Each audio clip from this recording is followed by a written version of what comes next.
Welcome, Commanders, to the dawn of Powerplay 2.0 in Elite Dangerous. The stakes are indeed high and the choices are more intricate than ever before. Which power should you pledge to?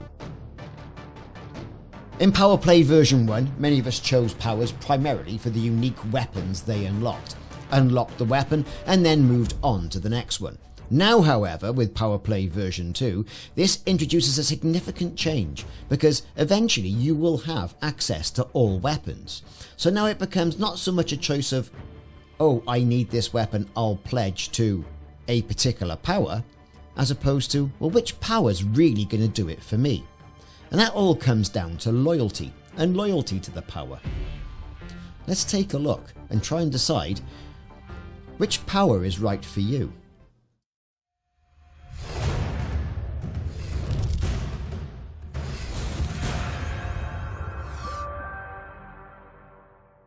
That's right, Commanders, it's all about Powerplay version 2 at the moment, with the Elite Dangerous Ascendancy update dropping in October, after a little bit of a delay. But hey, that's the way it is. There are 12 unique powers, each representing distinct political views and in-game benefits. It's not just about the weapons you get. So we're going to go through the options and have an overview. Now we're going to start with Alliance powers. Out of the Alliance powers, there's one person who stands out straight away, and not the Prime Minister. It's the new protagonist, Nakto Kaine. Nakto Kaine does have access to the new Powerplay module, the Concord Cannon, which you can get at rank 39. Nakto Kaine's beliefs typically are corporate influence shouldn't dictate governance, and she champions anti-corporate values within the Alliance, advocating for a self-sustaining and diverse society. That's all well and good, and she's the new shiny person on the block, but what are the rewards? Well, these are mining bonuses, increased profits from mining commodities, minor faction reputation, a high influence boost in Alliance areas, and a rescue payout increase, improved profits from search and rescue missions in Alliance territory. Now, these bonuses are all well and good, but what about the Powerplay weapons? Well, you'll get the Concord Cannon at rank 34, the Retributor at 39, Packhound at 44, and the Pulse Disruptor at 50. But as I mentioned, unlike other versions of Powerplay, you're going to get access to all these modules over time. Next up in Powerplay is the Alliance Prime Minister, Edmund Mahon, whose belief is independence should be a right for all systems. As Prime Minister of the Alliance, Mahon advocates for collective cooperation while upholding system autonomy. He has reduced rebuy costs, no costs if killed by ships pledged to other powers or within your power's territory, of course once the rank requirement has been met. He has enhanced influence within the power's territory for your increased minor faction reputation, and trade bonuses, extra trade bonuses for bonds for rare goods in Alliance territories. All good stuff. His special weapons, or should we say power weapons, Powerplay weapons, of course at rank 34 he gets the Retributor, at 39 the Concord Cannon, at 44 the Packhound Missile Rack, and at rank 50 the Enforcer Cannon.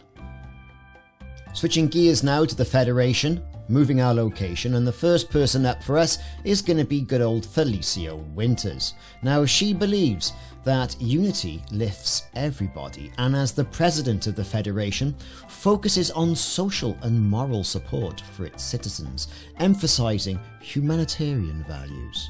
That's all well and good, but her rewards for trade bonuses are going to be increased profits from food and medicine, the humanitarian aspect. There's also a reputation boost around higher reputation gain for minor factions, and salvage profits, enhanced payouts for salvage goods.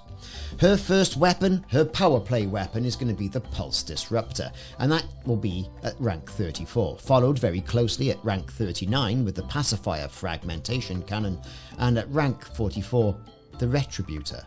Rank 50 will get you that Concord Cannon. Next is Jerome Archer. He took over really from Hudson. the Robert Patrick lookalike. You all know him. He states that government's duty is to protect, even with surveillance. Following Zachary Hudson, Archer emphasised security and defence, aligning with a strong surveillance policy, that real nanny state. His rewards are a bounty payout boost, double bounty payouts, and a reduced weapon cost, lower weapon module costs within Federation territory. His power play weapon that you'll get at rank 34 is going to be the Pacifier Frag Cannon, with at rank 39 the Pulse Disruptor. Rank 44 is the Containment Missile, and at rank 50 the Enforcer Cannon. Moving on now to Yuri Grom, the first of our independent powers we're going to look at. Good old Yuri Grom, well, he has a belief that's quite surprising really, that freedom and lawful rule can coexist. Now when you look at him, don't really think that, do you? Anyway, that's what he thinks. He's a former federal admiral with a focus on lawful freedom under the slogan, Freedom Amongst the Stars. His rewards typically are a bounty payout increase. You get better bounty rewards in his territory, exploration data bonuses, and trade bonuses as well. The special weapons are the Containment Missile at rank 34. Rank 39 gets you the Packhounds. Rank 44 does get you the Advanced Plasma Accelerator. With rank 50, the Enforcer Cannon. Next up on our list of independents is Pranav Antal. He's the tech wizard who believes, let's face it, transcendence through technology. Misses. I bet him and Salvation have got a little bit to think about as well. Now his rewards, minor faction reputation, is a substantial boost in influence. His organic data bonus gives you higher payouts for organic data sales, and technology commodity profit is an enhanced return on tech goods. For his weapons, his power play weapons, at rank 34 he gets the Enforcer Cannon, followed by Packhounds at 39, with Containment Missiles at 44, with the Pulse Disruptor at rank 50. Now, Pranav Antal is the leader of the Utopia movement. Antal advocates a future of technology-enhanced humanity. And like I say, there's a lot of that going around lately. Now, finally, so far for our independents, Yong-Rui. Now, his mantra is all about progress is not a luxury, it's a necessity. Only through the relentless pursuit of knowledge can we secure humanity's future among the stars. Well, Yong-Rui leads the Sirius Corporation, a mega corporation at the forefront, one could say, of technology and exploration. Known for its ambition to chart and understand the galaxy, Sirius Corporation has in its hands various sectors, from high-end research to industrial production. Yong-Rui's vision prioritizes that innovation and progress, making him a favored ally for those interested in exploration and economic development. While his methods are corporate driven, many see him as a visionary, guiding humanity to the next frontier of technological humanoid superiority. As a result, Yong-Rui has got a 20% discount on all ships and outfitting at Sirius-aligned stations, which attracts many commanders looking for that economic advantage when outfitting vessels. In addition to this, there's a 50% increase in exploration data sales within his territory, a significant boost for commanders who are therefore focused on mapping the galaxy. Turning our eyes to the power play weapon unlocks. He is indeed Mr. Packhound, with the Packhound missile rack at rank 34, then moving on to the Enforcer Cannon at rank 39 with advanced plasma accelerators at 44. Rank 50 gets you the Mining Lance, should you ever want that. Next up is Archon Delaine, or Delaine. His quote and mantra is, "True riches will never be shared, they must be taken through words or through weapons. My crew are experts in such exchanges." Now, Archon Delaine is often called the Pirate King and commands the famous Kumo crew, an organised crime syndicate operating beyond the bounds of law and order. He hails from the criminal underworld and has built a reputation for brutality, intelligence and a strategic approach to dominance. Under his leadership, the Kumo crew has become a powerful force, feared throughout human space, controlling systems through intimidation and violence. Pledging allegiance to him signals alignment with a ruthless ideology where power is taken and not given. Suffice to say, his rewards do favour the naughty commander. A 30% increase in black market profits within his territory, benefiting commanders who are involved in smuggling stolen goods, trading and other illicit activities. There's a 100% reduction in bounties placed on you within his power's territory, effectively giving you a safe zone to operate, without the worry of heavy fines or penalties for your criminal activities.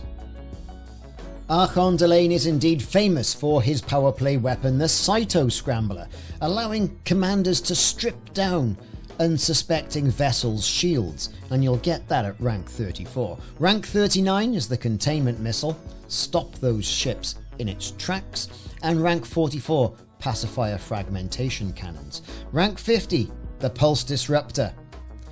And this faction, as I mentioned, is well suited to those who prefer life of high risk on the high seas of the Elite Dangerous Galaxy. Moving on now to the Empire powers, and with that, our first candidate is Zemina Torval. Her quote and her mantra is all about "Our duty lies in upholding the honour of the Imperial slavery." It's not exploitation, but a service that frees individual from burdens of debt, providing structure and opportunity. The modern-day slave trader, let's face it, Senator Zemina Torval stands as a staunch Imperial traditionist, upholding the practice of Imperial slavery as that form of structured opportunity rather than exploitation. You got a gambling debt? Sign up to be a slave, an Imperial one at that. With her considerable wealth and influence, she advocates for the Empire's ancient customs, seeing them as essential to Imperial society's stability. Torval's supporters value her unwavering commitment to tradition, though her views are controversial in other factions. Her wealth has indeed come from the slave trade and from mining, and as a result of which her rewards reflect as much: a 40% increase in mining commodity profits in her territory, a 50% increase in Imperial slaves commodity profits within her controlled systems, and a 20% awarded trade bond for all sales within her area of influence. Money there is the name of the game. No surprise, her weapon of choice is going to be the Mining Lance at rank 34, a weaponized mining laser that will at least do some damage. Does give you a bit of heat as well though. Rank 39, Advanced Plasma Accelerator, rank 44, the Imperial Hammer, and rank 50, Prismatic Shield Generator. Lavigny-Duval, adoring the walls of many a commander, I bet. Often called the People's Princess, a charismatic figure who advocates for reform, especially when it comes to abolishing slavery in the Empire. With strong populist views, she's popular amongst citizens who seek a more humane and progressive empire. As a member of the Imperial family, she's part of the line of succession, and her influence on younger Imperial citizens has sparked change across the Empire.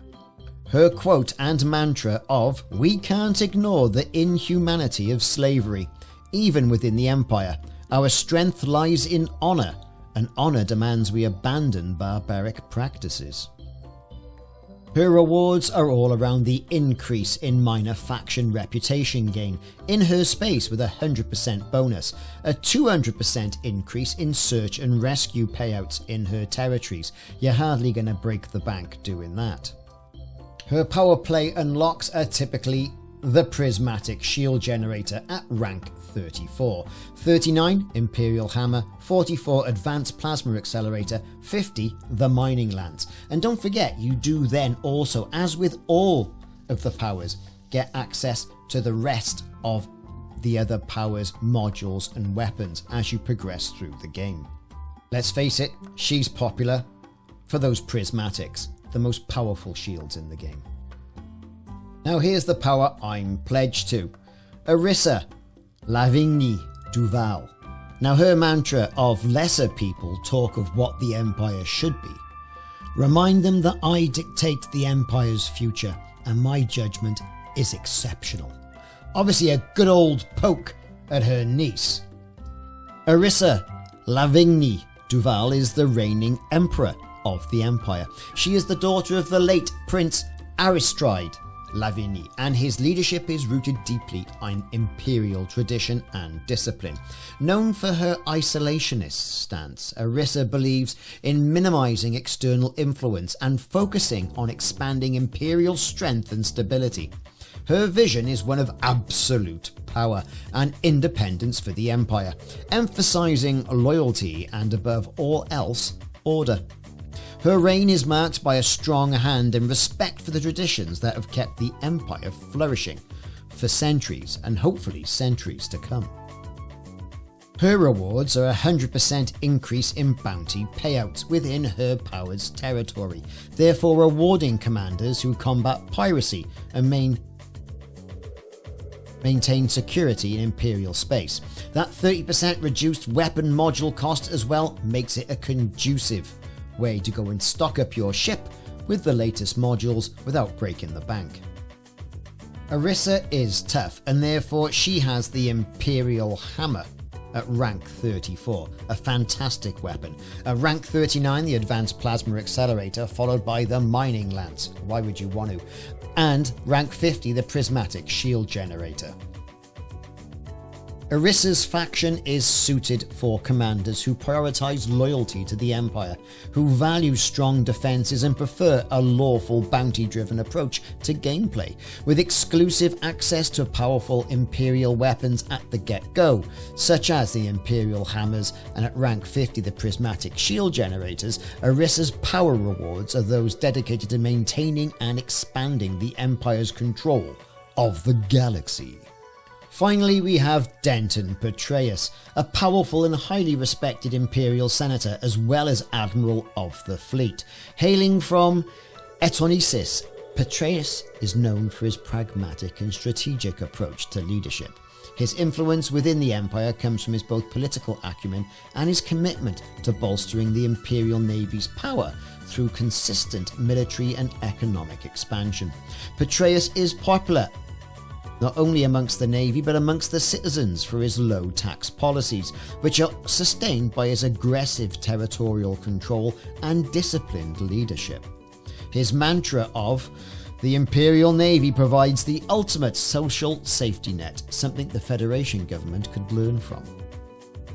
His weapon/module unlocks are as so: 34 rank, Advanced Plasma Accelerator with a 39 rank, a Mining Lance, then the Imperial Hammer at 44 with a rank 50, giving you those prismatic shields. Denton Patreus offers excellent rewards for commanders who support the Imperial military strength and enjoy combat-focused gameplay. Pledging to him provides significant economic and combat benefits. They certainly do, making him a great choice for those who wish to defend Imperial territory and advance the Empire's influence across the galaxy. These powerful weapons access, like the hammer, like the modules of the prismatic shields, are a strong incentive. For a combat choice, Denton really does have the winning hand in regards to rewards. 80% increase in bounty vouchers within his territory, 90% reduced rearm prices, and a 40% reduced weapon module cost. This really does make him the combat commander's choice. Well, there you are, commanders. This is the rundown of what it currently is like in Powerplay version 2 in Elite Dangerous, following the Elite Dangerous Ascendancy update. Who are you going to choose?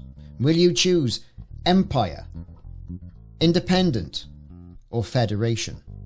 And then, inside that, who are you going to choose? It's something not to be taken lightly, as those merits are cumulative. They stick with you and they do not expire.